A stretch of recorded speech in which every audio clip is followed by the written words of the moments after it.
In this life, I believe we are born equal, but as we grow up as individuals, everyone has separating qualities. Some people are tall, big, strong, naturally beautiful, and some of the latter. Some people are born with disabilities and it can be seen as a handicap if the person lets it stop them, or it can be seen as an enhancement for something else within you. Guys, my name is Unchained, your neighborhood samurai. Welcome to my channel. If you haven't been there before, make sure you hit the subscribe button, hit the bell notification. I'm trying to get like the big dogs, so show your boys some love. Alright, so today we're going to be talking about the anime GANGSTA. Some of you lot might have overlooked this gem. And specifically, we're going to be talking about the character Nicolas, who is a deaf mercenary who just has killer instinct. So we have Nicolas Brown. He's one of the central protagonists in the anime GANGSTA. He's a deaf Twilight and a former mercenary, currently part of the Handymen alongside Warwick and Alex. Nicolas is mostly quiet and aloof, even to people he likes. He occasionally speaks out of irritation or when someone isn't able to understand sign language, but he's mostly reserved because he doesn't want to accommodate for those that can't communicate with him. Though frequently irritable, he's also capable of small acts of kindness, such as which you could say is rare for a mercenary like him, but his true character peeks through, especially during battle. He's almost seen smiling often while in battle, hinting at a sadistic side which complements his thrill for blood. Moreover, he tends to toy with his opponents that are weakening him before finishing them off without any remorse. The reason he has such killer instinct is due to the fact that he's a Twilight. Twilights are titles given to children and descendants of those who use the cerebral drug, which is used to heighten their physical proneness, such as their fighting capabilities, their sight, their reflexes, etc. So these Twilights are almost like projects. From birth, they are registered and controlled using tags, which have been implanted with chips that monitor their vital signs.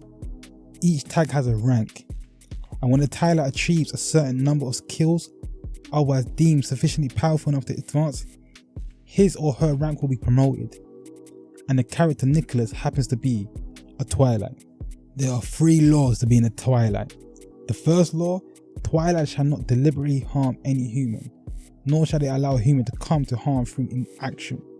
The second law: Twilights must obey any order given to them by a human, the only exception being if the order conflicts with the first law. The third law: Twilights must protect themselves as long as such protection does not conflict with the first or second laws. So they're almost like dogs.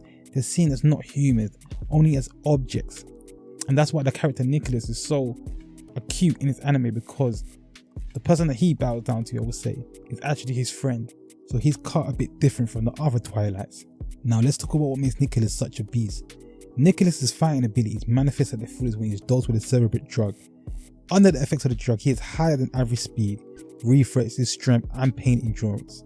But in addition, he's also got the power of not being able to hear, so that heightens his other senses such as his touch, reflexes, his visual aspects, which makes him something of a force of nature. He's also an expert swordsman. Being Nicolas' primary weapon, Nicolas is highly proficient and efficient with his swords. He's almost like a master swordsman. Some would argue his disability in not hearing and being deaf would hinder him as a person, as a character, as a fighter. But for me, it's the total opposite. I feel like it's helped him achieve a greater power. It's allowed him to ascend to greater lengths because he knows he has the handicap. So he knows he has to improve in other aspects to make up for what he's missing. Throughout the whole anime, Nicolas' character has gone through struggle and pain. Like being in the Twilight program when he was a child, like having a father and a prostitute for his mother, not experiencing true love. The only love that he has is for fighting. And like I said, his true character comes out when he is in battle, and you can see him most times with a smile on his face while he's in battle, ready to die, ready to lay down his sword whenever it might be. I feel like the only thing that actually keeps his character sane within the realm of humanity is his friend Warwick, who he's known since he was a child, and who happens to be, you could say, his master, but he doesn't treat him like his master, and they both work together to achieve their goals.